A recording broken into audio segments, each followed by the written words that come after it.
because singing isn't just about having amazing runs and having amazing notes. Hello everybody, it's me, Gerald, and I have been writing songs for a really long time now. And for an even longer amount of time, I've been singing, like probably since I was in the womb, I was a singer. Goo goo gaga, oh. And in singing and songwriting for a long time, I found a super advantage in marrying the two worlds. And as we're living in the age of the independent artist, I'm seeing a lot more singers come up as songwriters, expressing themselves freely through their music, and not just singing, but writing their own music. Whether they're writing melodies or they're writing lyrics, singers are really taking the world by storm and taking over the entire music industry with their songs. I personally think that all singers should be songwriters, and I'm gonna give you 5 reasons why. I'm an opinionated guy, and I'm gonna tell you 5 reasons why.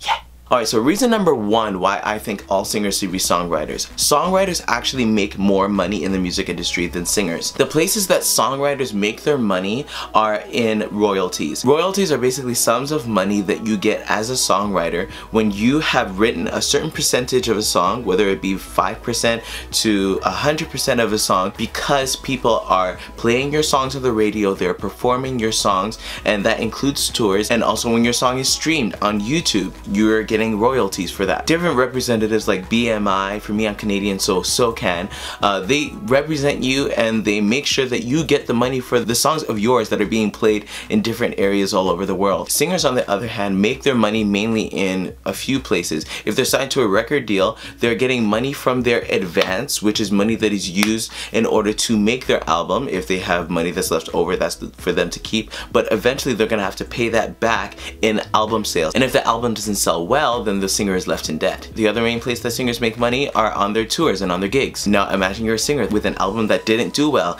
and because of that you're not really gonna tour, and so you're not making money there, and then you have an album that didn't sell well, so you're possibly in debt if you don't have other streams of income. A singer who was a songwriter, on the other hand, would have the opportunity to kind of bounce back a little bit better because they were making money off of the songwriting credits. This is just a vague synopsis, but in general, songwriters make more money than singers. Reason number 2, the opportunity for creativity is mainly given to the songwriter and the producer. We encounter the music industry in reverse. We see the singers in the music videos, we hear them on the radio, and then in the credits we may be able to encounter a songwriter or a producer and see who they are. However, the opportunity for creative control and creative license works from the record executives all the way down to the songwriters and the producers and to the singer. The singer, unless you're Beyonce or Rihanna or somebody who has some weight in terms of your status, you don't really have a lot of say in the way that your music's gonna go. But if you really, as a singer, want to be able to do music that you want to do,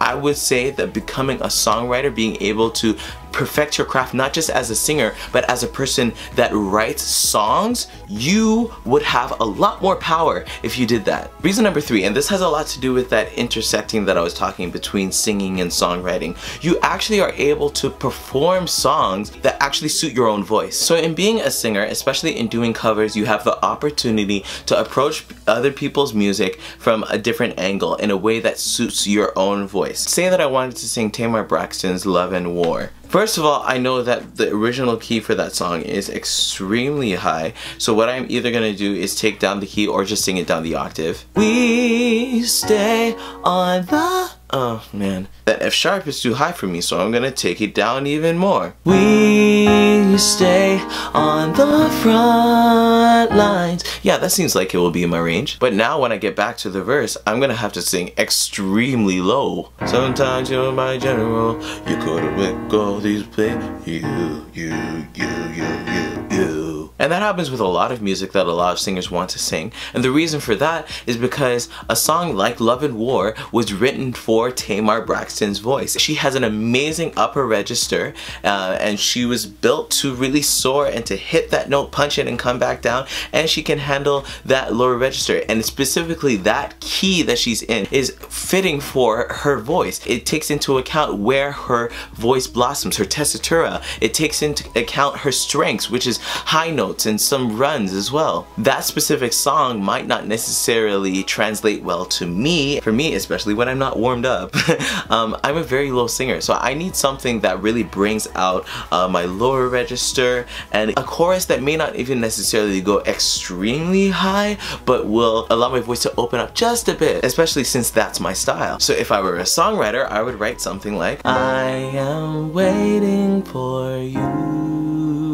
And then there I have something that's completely unique to me, and it's something that really pulls on my strengths as a singer and not somebody else's. The song that I wrote suits my strengths and covers my weaknesses. Isn't that relieving? Reason number 4, you'll be able to connect with your music emotionally much easier. If I'm in love as a singer, and that's something that's very generic as a theme, let's choose something that's a little more specific. If I as a singer want to sing about baby blue spotted salamanders, because that's something that means a lot to me, and the only person that sings about baby blue spotted salamanders is some random artist whose voice is like a super soprano compared to mine, I'm gonna have to put down that song that means a lot to me emotionally in order to take up a song that doesn't really identify with me as much or isn't exactly the specific thing that I wanted to sing about. And in being a singer-songwriter, you are opening yourself up to be able to sing about whatever issue is on your heart and to sing it with accuracy and passion. So as a songwriter that wants to sing about baby blue spotted salamanders,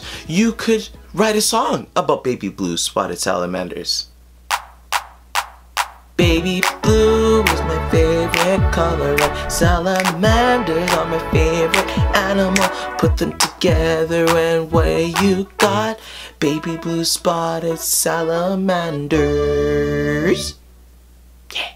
And that leads into my 5th reason and why I think all singers should be songwriters. And that is, when you write your own songs as a singer and as a performer, you're able to arm your artistry with a moral compass. The current recording industry that we have right now is falling apart, in my opinion, and the reason for that is because the music is starting to matter less and less to the people that are listening. And using my prior example, if there's an entire community of people that are concerned about the well-being of baby blue spotted salamanders everywhere, and there's no songs that are catering to them and are speaking to their moral compass, they're gonna find other ways to engage their moral compass. And when music lacks purpose, which I think for the most part it is in a lot of areas of the music industry, I think we're going to lose a lot of the listeners and lose a lot of the people that will want to hear us sing. Because singing isn't just about having amazing runs and having amazing notes. And although when singing other people's songs we are able to get some level